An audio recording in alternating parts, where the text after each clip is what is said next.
भारत ने air defence system S-400 का इस्तेमाल किया था। ये बड़ी खबर सामने निकल कर आ रही है। S-400 इस्तेमाल करके भारत ने सभी हमलों को नाकाम किया था।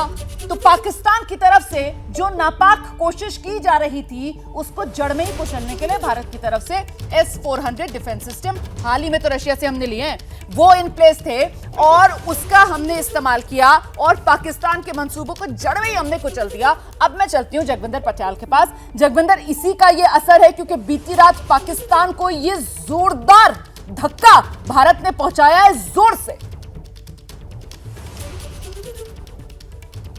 देखिए, पाकिस्तान कोशिश क्या कर रहा है। पाकिस्तान इस जंग को आगे धकेलने की कोशिश कर रहा है, लेकिन 20 साल पुराने अंदाज में, 30 साल पुराने अंदाज में, जिस हिसाब से वो ग्राउंड ट्रूप्स की मदद से, ड्रोन के हिसाब से, मिसाइल के हिसाब से भारत के उन सब मिलिट्री इंस्टॉलेशंस पर अटैक करना चाहता है, उसको ये नहीं पता है कि इंडियन मिलिट्री टेक्नोलॉजी के हिसाब से बहुत आगे निकल गई है।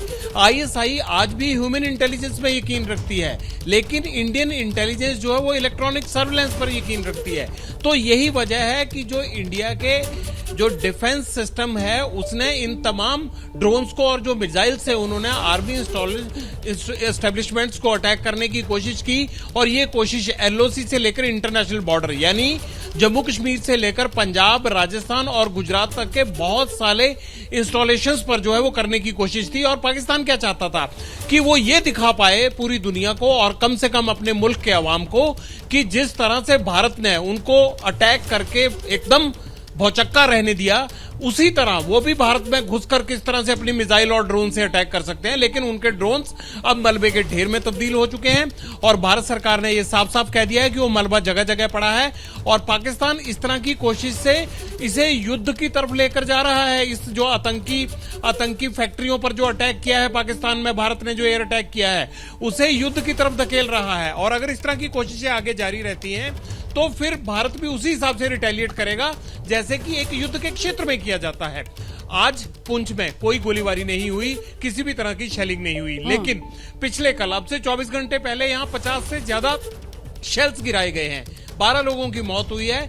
और आज मैं इतने सारे घरों में गया, इतने सारे इलाकों में गया, वहां जगह जगह छतों पर, कहीं गुरुद्वारा पर, कहीं मस्जिद पर, कहीं मंदिर पर, किसी प्राइवेट आदमी के घर में कोई आदमी सो रहा था, उसकी छत पर जो है वो इन्होंने मोटार से शेल दागे और या फिर आर्टिलरी फायर उस पर किया और वहां पर लोगों की जो है वो मौत हो गई। उन बेगुजार लोगों का क्या दोष था?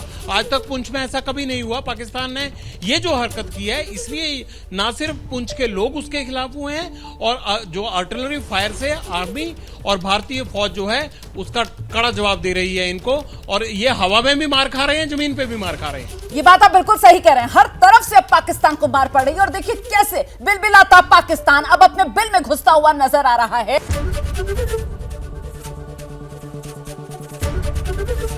एबीपी गंगा, खबर आपकी, जुबान आपकी।